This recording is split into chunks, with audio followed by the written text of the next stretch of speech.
अलीगढ़ जिले की खैर विधानसभा 71 में बीते दिन कांग्रेस के दिग्गज नेता एवं पूर्व केंद्रीय मंत्री सलमान खुर्शीद ने डोर टू डोर प्रचार किया।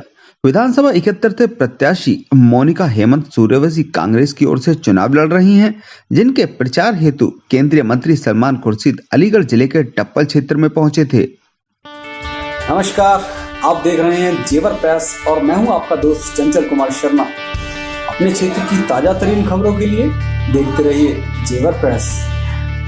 कांग्रेस पार्टी जिंदाबाद, सलमान साहब जिंदाबाद, सलमान साहब जिंदाबाद, सलमान साहब जिंदाबाद, प्रियंका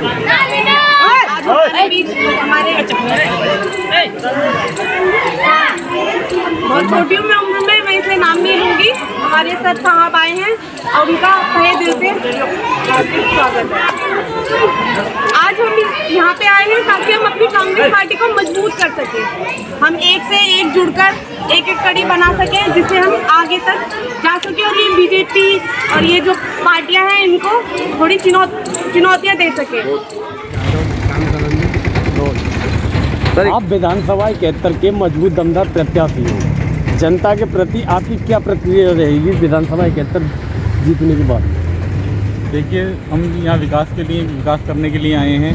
जैसे कि आपने देखा है, इंफ्रास्ट्रक्चर यहाँ पे स्कूलों की हालत बहुत ही ज़्यादा ख़राब है, शिक्षा की सारी व्यवस्था बिगड़ी हुई है। और स्वास्थ्य की बात करें तो यहाँ पे स्वास्थ्य की भी कोई सुविधा नहीं है, तो हम इन्हीं शिक्षा और स्वास्थ्य पर मेजर रूप से काम करेंगे।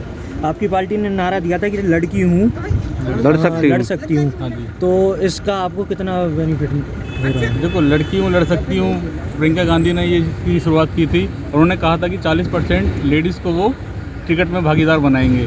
तो जैसे कि विधानसभा से तैयारी मैं कर रहा था, तो उन्होंने पहले ही उसमें प्रूव कर दिया कि हाँ, वो अपने वादों पे खरी उतर रही है।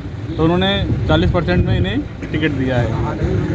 तो आपके सामने तहसील खैर के टप्पल कस्बे में लोगों को संबोधित करते हुए सलमान खुर्शीद ने कहा कि उत्तर प्रदेश में यदि कांग्रेस की सरकार बनती है तो महिलाओं के लिए विशेष सुरक्षा कानून बनाया जाएगा।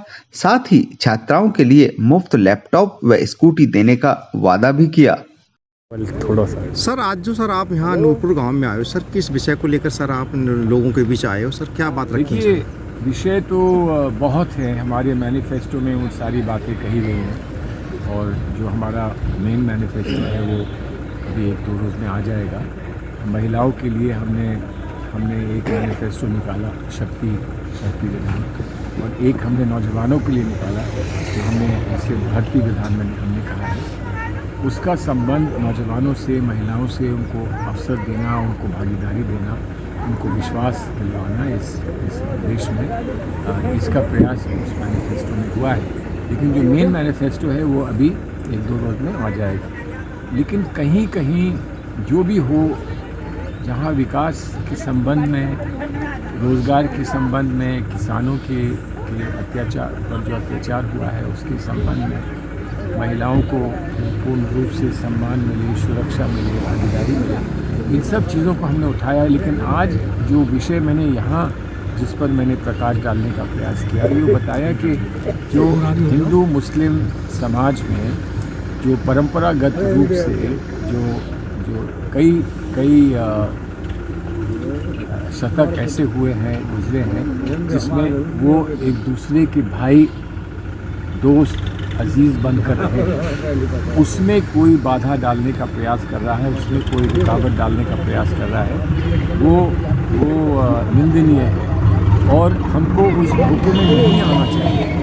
इस देश को सुरक्षित रखना, इस देश को सफल बनाना, इस देश को आगे बढ़ाना, उसमें हम लोग सब इकट्ठे होकर काम करें और एक दूसरे को भाई समझकर, भाई बहन समझकर, एक दूसरे को एक परिवार का समझकर हम लेंगे तो हम लोग कामयाब होंगे। अच्छा सर, ये भाजपा ये बता रही है कि पिछली जो सरकारें आई वो उसमें कानून व्यवस्था ठीक नहीं थी, पर लेकिन आज कानून व्यवस्था ठीक है। सर, इसमें क्या कहना है?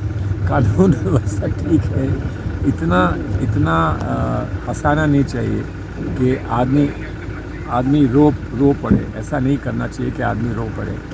क्या हो रहा है बालिकाओं के साथ रोज़? मैं तो अभी फर्रुखाबाद में था, जब वहाँ पर आप ही जैसे साथियों से बात कर रहा था, उन्होंने कहा कि आधे घंटे पहले एक 8 साल की बच्ची का शव मिला है और उसके साथ कैसी दुर्नीति हुई है ये आप पता कर सकते हैं। तो ये तो आज की बात कर रहा हूँ, रोज़ कहीं ना कहीं से ऐसे समाचार आते हैं, चाहे वो किसी समाज पर उत्पीड़न हो, चाहे किसी पर पुलिस का उत्पीड़न हो, चाहे किसी बच्ची पर, बालिका पर पर प्रहार हो। ये तो एक बहुत क्रूर एक मजाक हो गया कि यहाँ पर कानून व्यवस्था अच्छी है, किसी और की और बुरी हो। हम तो अपने बारे में नहीं कह रहे हैं, किसी और की और बुरी हो कानून व्यवस्था तो हम उसका भी विरोध करेंगे, लेकिन इनकी कानून व्यवस्था अच्छी है ऐसा मानना बड़ा मुश्किल है। अच्छा सर, आपका सर ये कहना है कि आज भी महिला सुरक्षित नहीं है, पर लेकिन ये भाजपा तो दावा कर रही है कि महिला सुरक्षित है। महिलाओं से पूछ लीजिए, मुझसे मत पूछिए सर। महिलाओं से पूछ लीजिए कि महिला कितनी सुरक्षित अनुभव कर रही हैं इस प्रांत में। और सर महंगाई पे क्या कहना सर? जो महंगाई है लोग इससे भी तरह से, पर लेकिन महंगाई पे भाजपा बोली कि महंगाई नहीं है। महंगाई पे एक मिनट से I'll just join you in 2 minutes. Just finish with the press. Just 2 minutes. So ये जो महंगाई की बात है उससे तो लोगों की पीठ टूट गई, और जो ज़्यादा वंचित हैं वो इसमें ज़्यादा प्रभावित हो रहे हैं महंगाई से। और दुनिया कह रही है कि महंगाई बढ़ी है, हमारी सरकार को दिखती नहीं, महंगाई नहीं दिखती। सर कांग्रेस पहली बार उत्तर प्रदेश का चुनाव प्रियंका गांधी जी के नेतृत्व में लड़ रही है, तो इस बार कितनी सीट मिलने की दावा है? मैंने अभी तक भविष्यवाणी करना नहीं सीखा है, लेकिन हम दर्ज कराएंगे बहुत मजबूती के साथ कि हम सशक्त रूप से लड़े, और सशक्त रूप से हमने ये साबित किया कि हमारी ज़मीन है, हमारी जगह है। ठीक है, ओके सर, धन्यवाद। शिवम गोयल के साथ चंचल कुमार शर्मा, जेवर प्रेस के लिए।